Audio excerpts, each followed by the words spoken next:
నమస్తే, welcome back to our channel. అందరూ ఎలా ఉన్నారండి?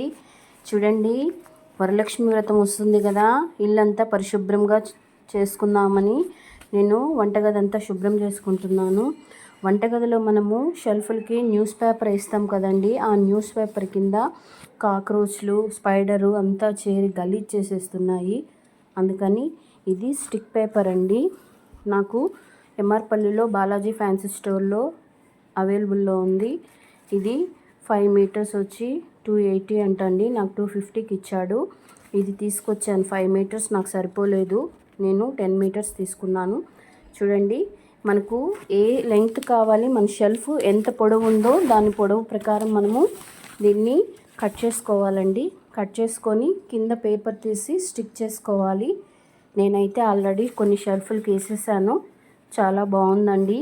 ఇది మీతో షేర్ చేసుకుంటే మీరు యూజ్ చేస్తారు కదండి, అందుకని నేను మీతో షేర్ చేసుకుంటున్నాను.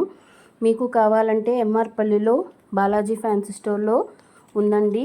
నాకు 250కి ఇచ్చారు. మీరు ట్రై చేయండి, ఓకేనా? ఆల్రెడీ నేను షెల్ఫ్లకి వేసాను చూడండి. ఆల్రెడీ పేపరు ఎంత నీట్గా ఉందో.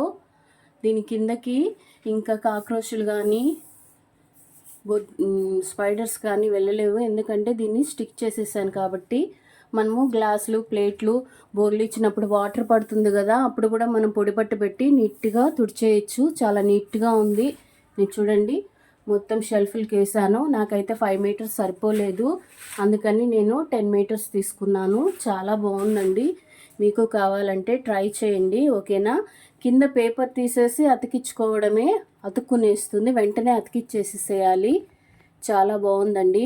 చూడండి, నాకు ఏ సైజు కావాలో నేను ఆ సైజు కట్ చేసుకున్నాను. కొలత పెట్టి కట్ చేసి షెల్ఫ్లకి స్టిక్ చేసేసాను.